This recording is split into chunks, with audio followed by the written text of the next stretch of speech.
네, 오늘 함께 공부할 주인공은 믿음의 조상 아브라함입니다. 아브라함은 우리가 너무나 잘 알고 있는 분인데 다시 한번 좀 성경 말씀 중심으로 아브라함에 대해서 좀 말씀하고 다음 주 한두 주 아마 더 해야 될 것 같아요. 워낙 아브라함에 대한 성경의 말씀이 많고 또 중요한 분이어서 한 두어 번 더 해야 될 것 같습니다.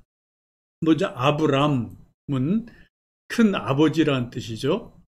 처음의 이름이죠. 그리고 나중에 하나님이 아브라함으로 이름을 바꿔주시죠. 이 아브라함은 열국의 아비라는 뜻입니다. 이름을 바꿔주시고 새로운 사명을 주시는 것을 우리가 볼 수 있습니다.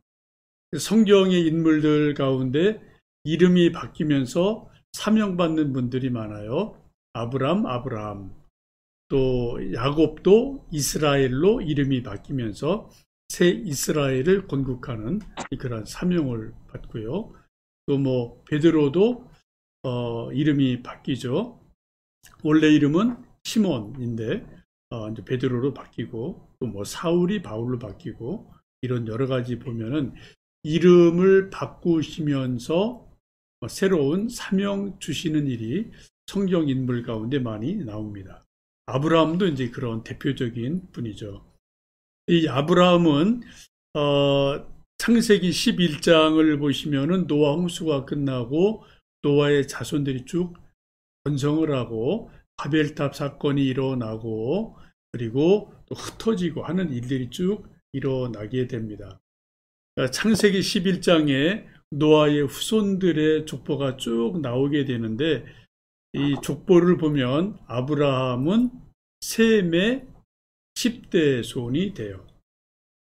이게 셈은 이제 아담의 아들이죠. 그래서 셈의 계보의 후손으로 보시면 되겠고, 셈의 후손이라는 것은 바로 가인, 또 그 다음에 아벨 대신에 셈을 주신 거니까 이 구원의 자손으로 하나님이 주신 그런 이제 사람이고요. 예수 그리스도의 족보에 들어가는 이름을 보게 됩니다. 우리가 잘 아는 마태복음 1장 1절 보시면은 예수님의 족보가 나오는데 같이 좀 읽어보실까요? 아브라함과 다윗의 자손 예수 그리스도의 계보라. 예, 마태복음 1장 1절 복음서 가장 먼저 시작하는 첫 말씀이 아브라함이 나와요. 그리고 예수님을 아브라함의 후손이다 라고 성경은 분명하게 이제 말씀을 하죠. 그래 아브라함이 중간에 셈의 후손으로서 하나님의 부름 받아서 중요한 믿음의 아버지 역할을 하고 아브라함의 또 뒤를 이어서 다윗이 나오고 또 다윗의 혈통에서 예수님이 탄생하시는 일이 일어나게 됩니다. 이 아브라함의 아버지는 데라라고 이제 성경은 말씀하는데요. 또 아내는 사레고요. 나중에 사라로 바뀌죠. 또 조카 롯이 이제 아브라함 주변에 있는 중요한 등장 인물이 되겠습니다. 이 아버지 데라에 대해서는 성경에서 많은 정보를 말씀하고 있지는 않아요. 네, 이 집사님 어서 오세요. 반갑습니다. 네, 아버지 데라가 누구냐? 성경에서 많은 정보는 없지만 유대인들이 즐겨 사용하는 탈무드라는 책이 있죠. 이건 유대인들이 성경을 자세히 해석하고 적용하는 유명한 책이 탈무드지 않습니까? 이 탈무드에 보면은 이 데라 아브라함의 아버지 데라를 우상 만드는 사람이라고 설명을 합니다. 잠깐 좀 지도를 보시겠는데요. 이제 아브라함의 조상이 우르에 살았죠. 우르 보이시죠? 이쪽에 수메르 이쪽에요. 우르. 그리고 이제 하나님의 이제 말씀을 따라 우르에서 쭉 떠나서 하란으로 떠나죠. 하란에서 한동안 머물다가 하란에서 아브라함이 부름을 받고 이제 가나안 땅으로 가게 됩니다. 근데 여기 아브라함과 아브라함의 아버지 아브라함의 조상들이 살던 원래 땅이 우르예요. 갈대아 우르. 이게 이제 바벨론 제국이죠. 여기 이제 유프라테스 강이 있고 또 티그리스 강이 있는 그런 강변입니다. 여기는 주로 농사 짓는 곳이에요. 하란도 농사 짓는 곳입니다. 그래서 농사 짓는 사람들이 농사가 잘 지어지도록 우상들을 섬기게 되는데, 그때 당시 섬겼던 신을 신이라고 그래요. 신. 영어 스펠링이 SIN입니다. 주의할 때 신과 스펠링이 같아요. 그런데 하여튼 신이라는 달신을 섬겼는데, 이 데라나 그 아브라함의 조상들은 달신을 잘 섬기는 사람이었고, 그리고 또 이 탈무드에 의하면은 아브라함 아버지 데라는 우상을, 달신 같은 우상을 만들어 파는 사람이었다라고 설명을 합니다. 근데 이런 재미난 에피소드가 탈무드에 소개가 되죠.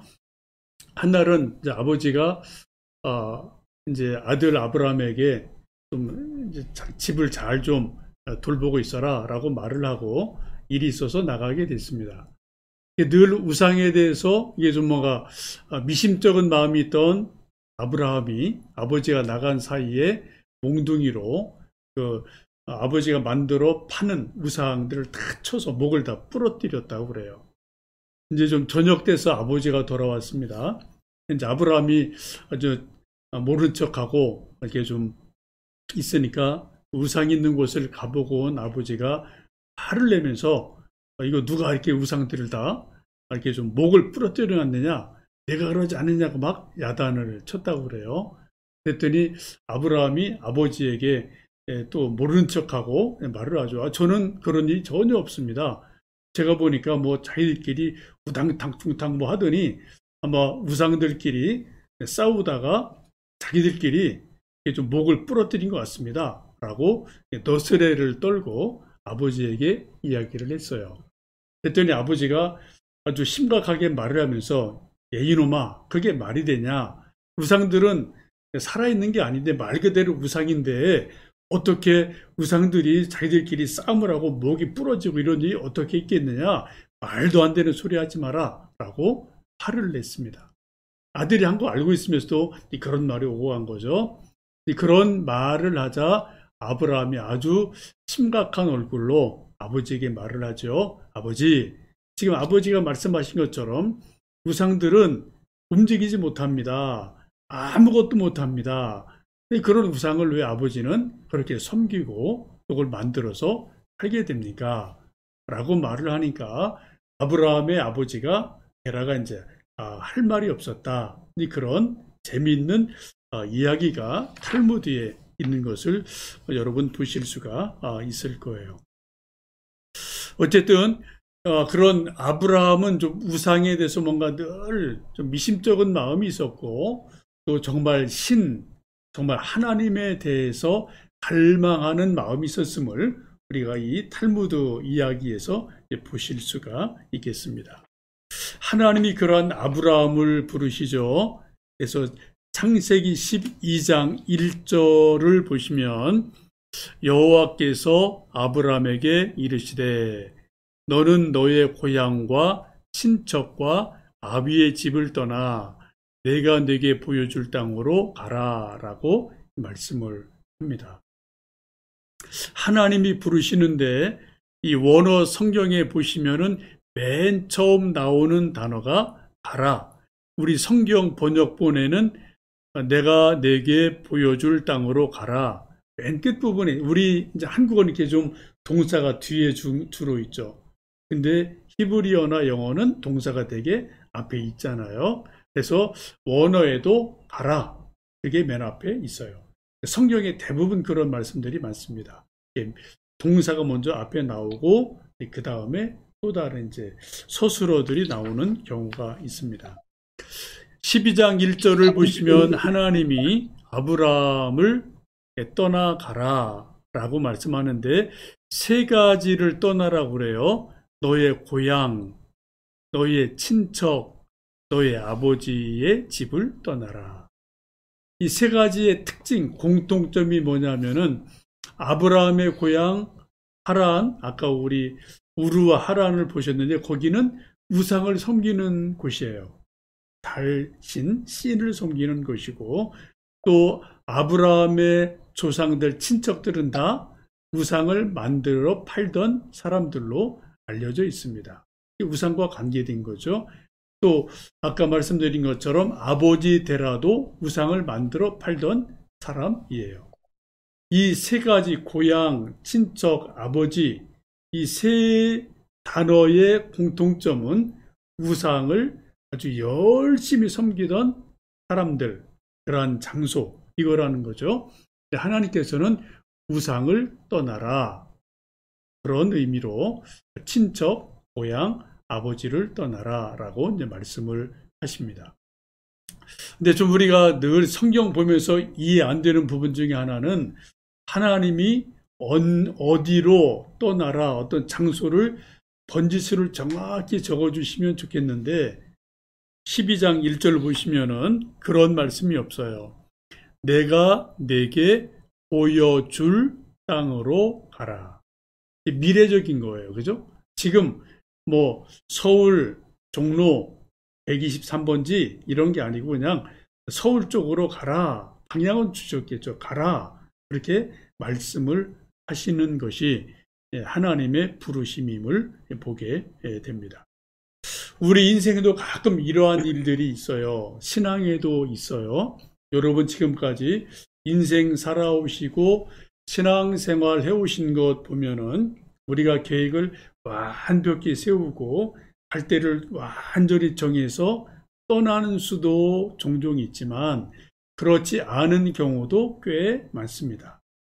어떤 상황이 갑자기 우리에게 몰아치든지 뭐 건강이 있든지 뭐 직장에 무슨 급격한 문제가 있든지 어디 뭐 해외로 어디 또 멀리 발령이 나든지 이렇게 하면은 내 의지와는 관계없이 우리가 뭐 고향을 떠날 때 있고 또 한국을 떠날 때 있고 뭐 내 살던 정든 고향을 떠날 때 있고 이런 일들이 얼마든지 있음을 우리가 뭐 일생을 살다 보면은 경험을 하죠. 저도 그런 경험들이 몇 번 있고요. 뭐 캐나다 갈 때도 제가 뭐 캐나다 가야지 해서 간 건 아니에요. 하여튼 뭐 떠날 수밖에 없는 그 상황이 그때 당시에 뭐 정말 절박한 상황이 저에게 주변에 있었고 저는 좀 미국을 가려고 그랬는데 미국도 문이 닫히면서 어쩔 수 없이 이제 캐나다를 가게 되고 거기서 또 좋은 학교를 만나고 또 좋은 우리 또 이제 친구들 만나고 했던 기억도 있습니다. 지금 아브라함도 하나님이 어디로 몇 번지로 가라 이런 게 아니라 그냥 내가 내게 보여줄 땅으로 가라 라고 방향만 말씀하시고 부르시는 것을 볼 수가 있습니다. 근데 하나님이 아브라함을 부르신 이유가 뭘까요?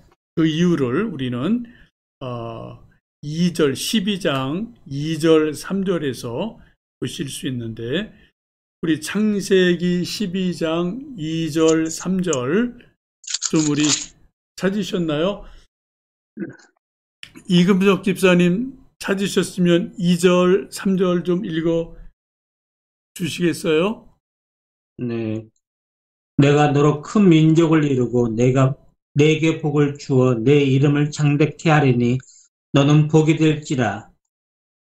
너를 축복하는 자에게는 내가 축복을 내리고 너를 저주하는 자에게는 내가 저주하리니 땅의 모든 족속이 너로 말미암아 복을 얻을 것이라 하신지라. 아멘. 네, 감사합니다.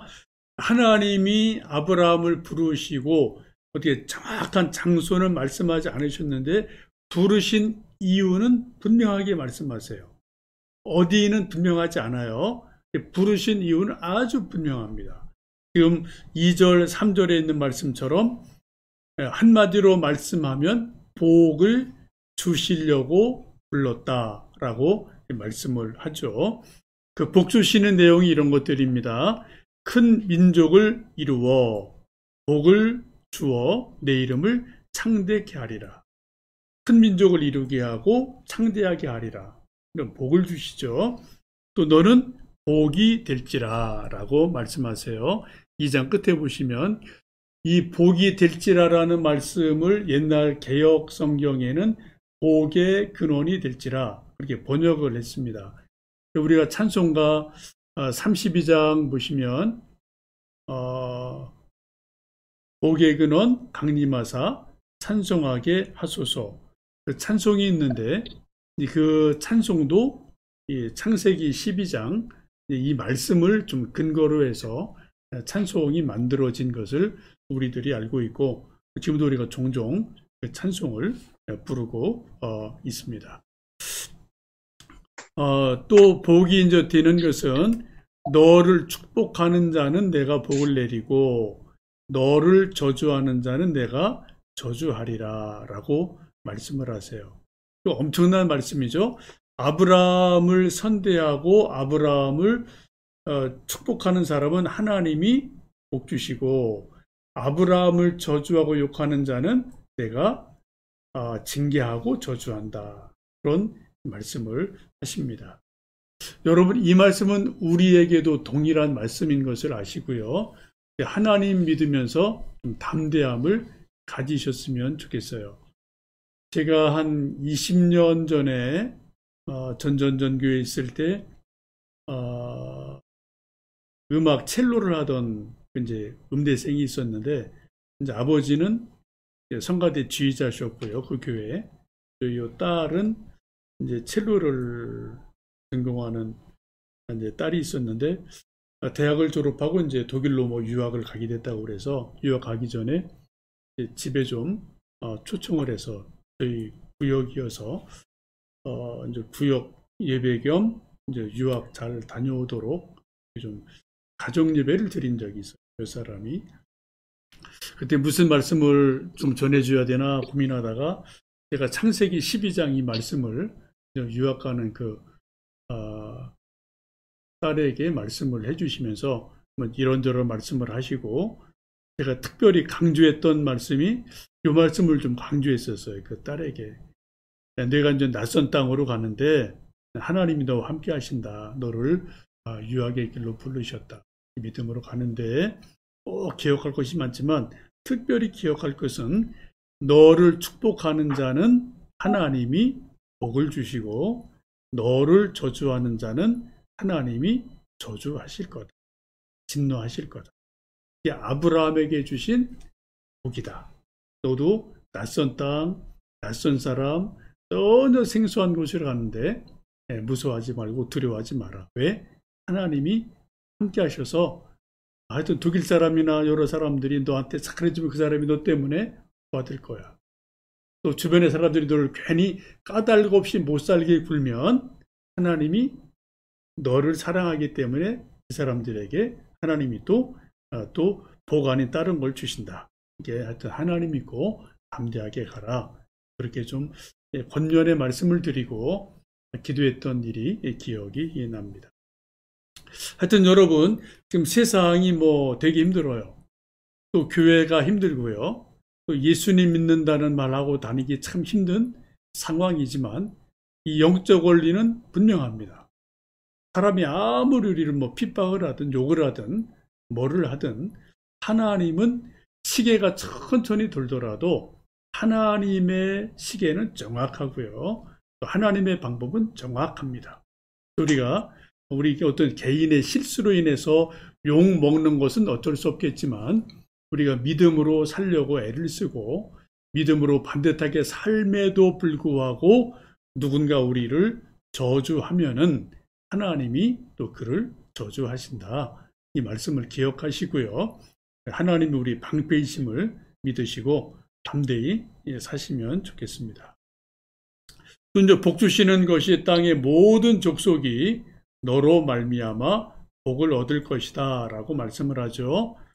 이제 이거는 복의 통로가 된다는 거죠. 복의 유통자가 된다는 그러한 말씀입니다. 진짜 복은 내가 소유하는 것도 복이에요. 더 큰 복은 나누는 거는 더 큰 복이죠. 그러죠? 우리 부모님들도 그러잖아요. 부모님들이 많은 금은 재산 많이 갖고 계신 것도 복이에요. 그 많이 갖고 계신 거를 아들, 딸들에게 나누어주면 그건 더 큰 복이 되는 거잖아요. 우리 예수님 믿는 사람 마찬가지죠. 우리 구원받은 이 감격도 큰 복이지만 또 우리를 통해서 복음이 흘러가고 하나님 사랑이 흘러가고 또 선한 것이 흘러가는 것, 유통하는 통로로 쓰임 받는 것이 우리들의 복임을 아시고요. 우리가 좀 그런 유통하는 사람으로 또 많은 사람에게 나누는 그런 삶이 되시면 좋겠습니다. 여섯 번째를 좀 보시면 아브라함이 하나님의 말씀을 따라서 고향 친척 아비집을 떠나가게 되죠. 거기 말씀을 보시면 4절에 이에 아브라함이 여호와의 말씀을 따라갔고 라고 그래요. 여호와의 말씀을 따라갔다. 하나님이 부르신 그 말씀을 따라서 순종해서 갔다라고 말씀을 합니다. 긴 여행을 해서 드디어 하나님 약속하신 가나안 땅에 이르게 됩니다. 5절 말씀을 보시면 그렇게 말씀합니다. 아브라함이 그의 아내 사레와 조카 롯과 하란에서 모은 모든 소유와 얻은 사람들을 이끌고 가나안 땅으로 가려고 떠나서 준비를 했죠. 가나안 땅으로 가려고 준비를 다 하고 떠나서 마침내 가나안 땅에 들어갔더라. 저는 이 마침내라는 단어가 좀 많이 마음에 와닿아요. 마침내. 결국 해낸 거죠. 제가 어린아이들, 제 애들 키울 때 한 3살, 4살, 걷고, 말게 조금 활동할 때, 그때 어디 바깥에 나갈 일이 있고, 이제 가끔 또 이제 부모님 만나러 갈 일이 있고, 그럼 이제 아이들 옷을 입혀야 되잖아요. 집에서 다 벌거숭이로 뛰어놀다가 위에 옷도 입혀야 되고, 바지도 입혀야 되고, 위에 옷도 이제 2개, 3개 또 겨울이면 입혀야 되고 그러는데 애들이 옷 잘 안 입거든요. 막 발버둥 치고요. 그죠? 막 또 벗어버리고 안 입으려고 막 애를 쓸 때가 아이들이 많지 않습니까? 근데 하여튼 팔다리 붙들고 다리로 누르고 하여튼 레슬링 하듯 해서 애들이 이제 또 셋 때부터 일이 많아지니까요. 하여튼 막 그냥 어거지로 팔다리 붙들고 옷을 입히고 바지 입히고 양발 신기고 이게 참 쉽지 않는 일이더라고요. 제가 그런 일을 여러 번 경험하면서 마침내 옷을 입혔구나. 그런 어떤 그런 마음이 들 때가 있습니다. 지금 아브라함도 고향을 떠나서 이 머나먼 길 수백리 수천리 되는 가나안 땅에 이르는 길이 아주 쉽지 않았을 터인데 물 썰고 낯설고 땅 설고 밤낮이 있고 사막이 있고 맹수가 있고 추위가 있고 더위가 있고 하여튼 수많은 어려움이 있었는데 그 긴 길을 떠나서 마침내 가나안 땅에 도착했다. 이게 참 의미 있는 말씀 같아요. 우리 자녀들도 여러분도 이런 일 저런 일 인생을 살다 보면은 마침내 내가 이 일을 했구나. 마침내 열매를 맺었구나. 이런 일들이 우리에게도 가끔 있지 않습니까? 그런 은혜가 우리에게 계속 있기를 축복합니다. 8번째 보시면 아브라함이 가나안 땅에 도착을 드디어 하게 되고 마침내 하게 되고 처음 한 일이 뭐냐? 창세기 12장 7절 8절 말씀을 우리 좀 어느 분 읽어주실 분 계실까요?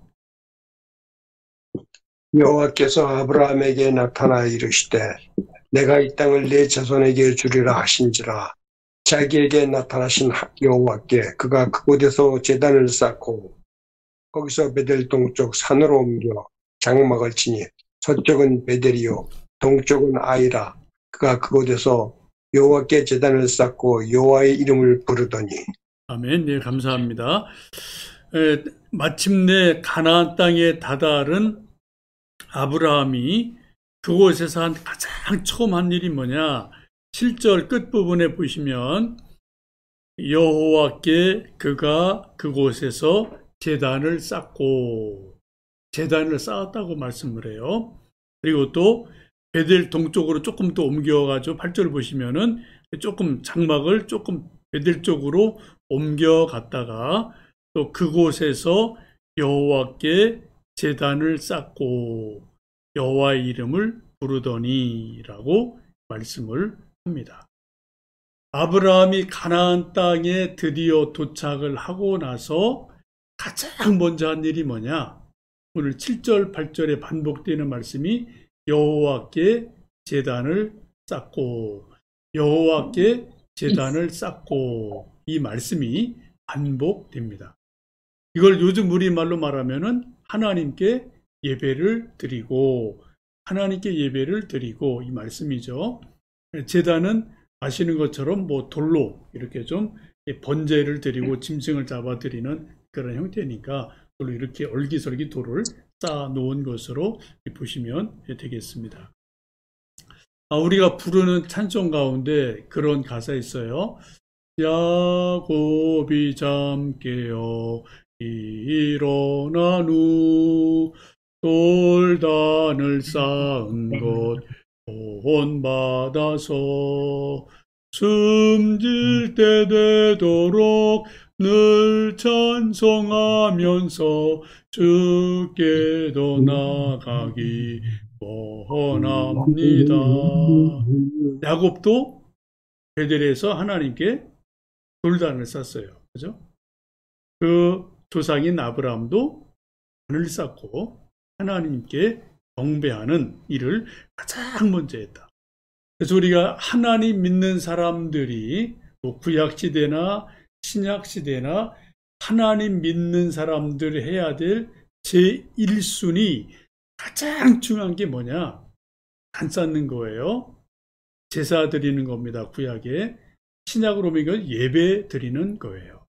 지금 코로나 때문에 우리가 교회에 모여서 예배 드리는 일들이 어려워져서 참 답답한 일이 많고요. 정부에서도 좀 간섭하는 일들이 있어서 참 답답한 일들이 있습니다만 어쨌든 우리가 뭐 코로나가 있든 없든 건강하든 병들었든 형편이 좋든 안 좋든 우리 모든 믿는 사람들이 제1순위로 해야 될 하나님께 대해야 될 일은 예배 드리는 거다. 아브라함처럼 단을 쌓는 거다. 이거는 예외가 없어요. 뭐 이건 절대적인 것임을 우리가 또 기억하시고 코로나 때문에 뭐 인원 제한이 있고 이런저런 것 때문에 교회를 못 나오실 형편이 있으시더라도 가정에서 같은 하나님 앞에 단을 쌓고 예배 드리는 일은 너무나 중요하다라는 것을 꼭 기억하시면 좋겠습니다. 거기 성경 말씀 보시면 6절 말씀 보시면 아브라함이 이제 처음 정착한 곳을 그렇게 말씀하죠. 아브라함이 그 땅을 지나 세겜 땅 모래 상수리 나무에 이르니 처음 쭉 이동을 하다가 처음 도착한 곳이 그러면 여기 지도를 보시면 세겜이라는 곳이 나오죠. 세겜 땅이라는 곳에 이제 도착을 하게 됩니다. 근데 세겜 땅에 도착하는데 그 다음 말씀 보시면 세겜 땅 모래 상수리 나무에 이르니 라고 말씀을 해요. 세겜 땅이라는 그 넓은 땅에 모래 상수리라는 상수리 나무, 큰 상수리 나무가 있는 그곳에 아브라함이 가족을 이끌고 도착을 한 것입니다. 여기 모래 상술이라는 뜻은, 상수리 나무는 뭐 참나무 그런 상수리 나무고요. 모래라는 뜻은 선생이라는 뜻이에요. 선생의 상수리 나무, 그렇게 보시면 돼요.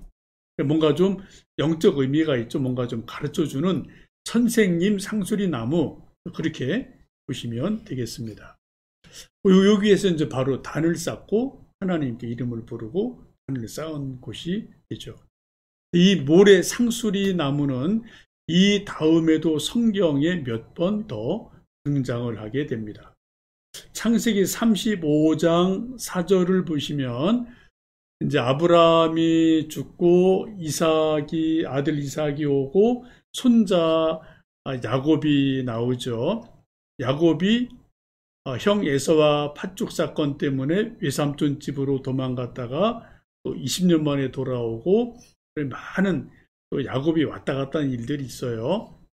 이때 야곱이 외삼촌 집에 갔다가 오면서 우상들을 많이 가지고 와요. 그래서 또 하나님한테 또 여러 가지 죽을 뻔하다 하나님이 살려주셔서 약복강변에서 분이엘 체험을 하고 살아나죠. 그리고 하나님을 다시 느끼게 돼요. 그리고 이런 큰 사건을 경험하고 나서 야곱이 다시 가족을 끌고 올라간 곳이 바로 이 아브람 할아버지가 있었던 곳 모래 상수리 나무를 찾아갑니다. 이 아브라함도 분명히 아버지를 통해서 이 나무에 대해서 듣고 있었으면 분명한 거죠.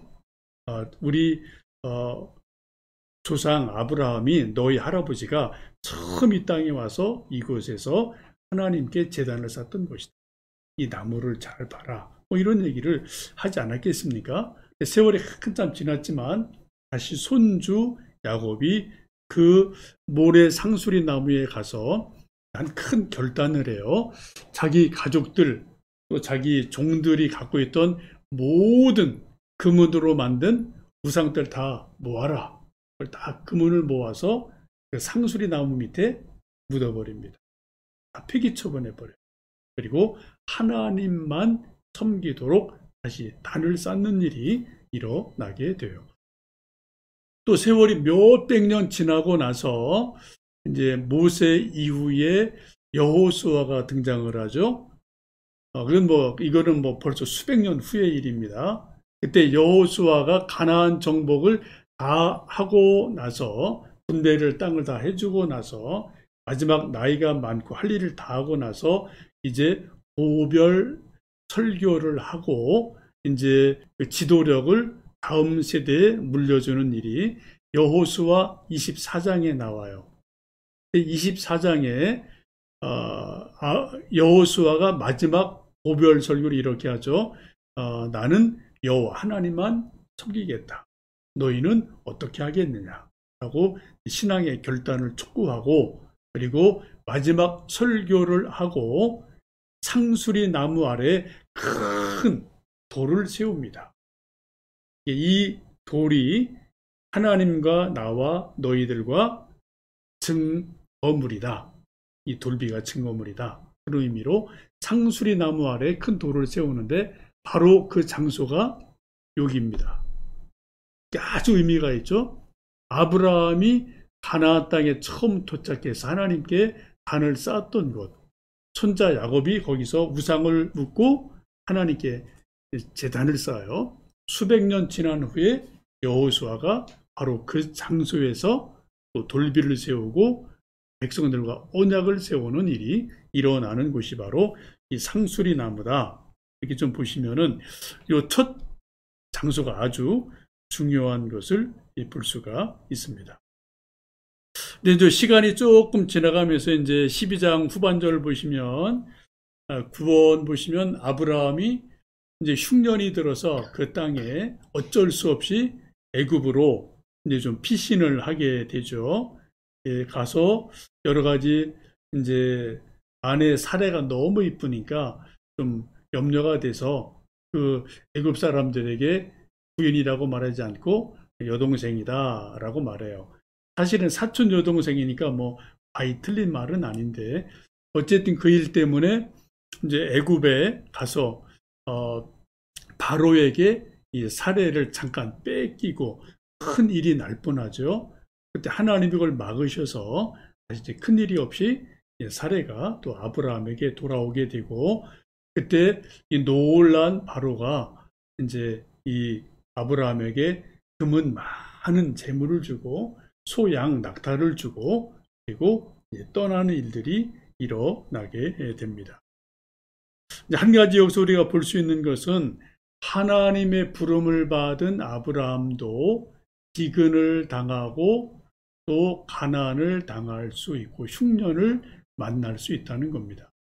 우리가 구원받은 그리스도인들도 병들 수 있고요. 사업 힘들 수 있고요. 또 가정에 힘든 문제 있을 수 있고요. 환난이 있을 수 있어요.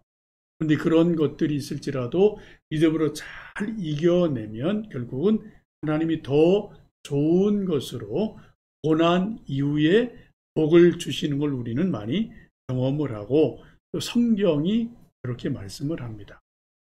욥도 그렇고요. 야곱도 20년간 또 이제 외갓집에 갔다가 돌아올 때 큰 재산을 또 모아서 돌아오고요.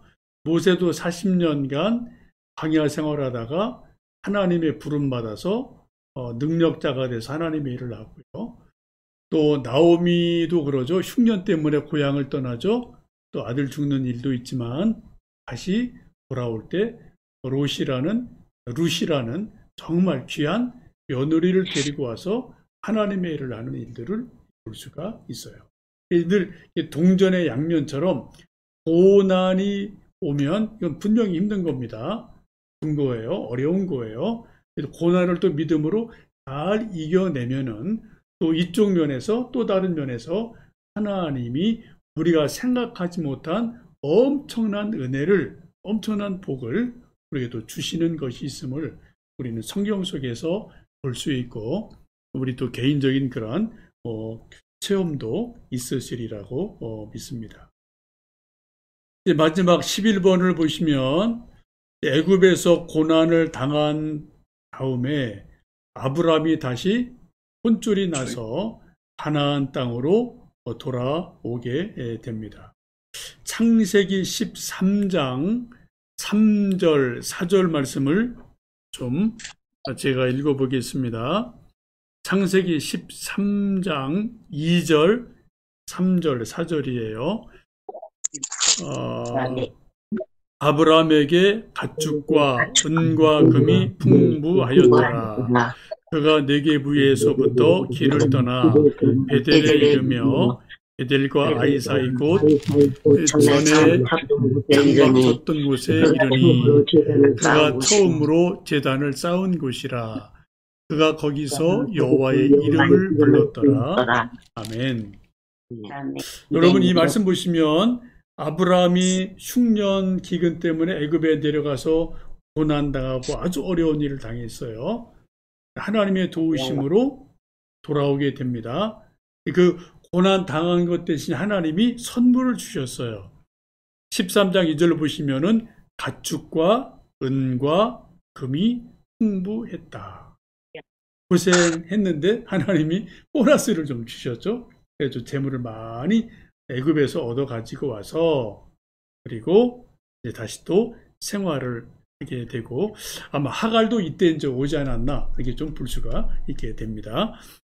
근데 다시 이제 3절을 보시면 그 아브라함이 다시 온 곳이 어디라고 그래요? 3절 보시면은 전에 장막 쳤던 곳에 이르니 4절에 그가 처음으로 제단을 쌓은 곳이라. 결국 아브라함이 돌고 돌아서 어디로 왔습니까? 처음 하나님께 단을 쌓았던 곳, 상수리 나무가 있던 곳, 그곳으로 다시 돌아오게 돼요. 돌아와서 뭘 했나요? 말씀 보시면은 단을 쌓았다.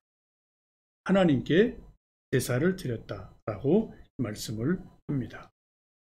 우리 인생에서 참 묘한 것은 우리가 뭐 이런저런 경험도 많고 또 여기 왔다 저기 왔다 뭐 이런저런 일들이 많습니다만 가만히 인생을 보면은 가장 좋은 것은 다시 첫 자리로 돌아가는 것, 이게 아주 중요한 일임을 보게 됩니다. 우리 사랑도 가장 중요한 사랑이 뭔가요? 첫사랑이 제일 중요해요. 그죠? 여러분, 계시록의 2장 보시면은 에베소 교회가 나오는데, 에베소 교회 하나님께서 이런저런 칭찬도 하시지만 책망하시는 게 뭔가요? 너희가 첫사랑을 버렸다. 어디서 첫사랑이 떨어졌는지 생각해보고 회복하도록 해라. 라고 에베소 교회에 다른 거 요구하지 않으셔요. 첫사랑을 회복해라. 라고 이 말씀을 하죠. 우리 믿음도 늘 첫 믿음을 우리가 간직하고 첫 믿음으로 살 수 있다면 얼마나 좋겠습니까? 저나 여러분이나. 우리가 세월을 살다 보면 뭐 10년, 20년 지나고 몇 년 지나면은 예수님 믿고 구원받았던 첫 믿음의 감격, 그 사랑, 그 풍성함, 뜨거움이 거의 식어질 때가 참 많지 않습니까? 그래서 우리가 첫 사랑을 회복하고 첫 믿음을 회복하는 것, 이게 아주 중요하죠. 지금 아브라함도 오랜 세월 기근과 흉년 때문에 애굽을 가고 왔다 갔다 방황이 있었지만은 결국은 다시 첫 장소로 돌아와서 하나님께 제사를 드렸다. 단을 쌓았다. 이것이 아주 중요한 영적 의미가 있음을 보실 수 있겠습니다. 말씀 마치고요. 이제 오늘이 12월 30일, 내일이 12월 31일입니다. 여러분, 이제 1년이 끝나면 다시 1년이 시작이 돼요. 그죠? 이게 참 묘한 거예요. 1년이 막 왔다 갔다 1년이 지나고 내일 모레면 다시 첫날이 시작이 됩니다. 여러분, 우리 믿음의 첫 믿음을 회복하시고요. 또 우리에게 어렵지만 코로나가 한참이지만 그 내일 모레 우리에게 첫날 주시는 것을 우리가 믿음으로 기대하면서 또 소망 가지고 믿음의 첫 자리, 또 첫 믿음, 첫 사랑, 그것을 회복하시면서 또 새해를 맞이하는 은혜가 있기를 주님의 이름으로 축복합니다.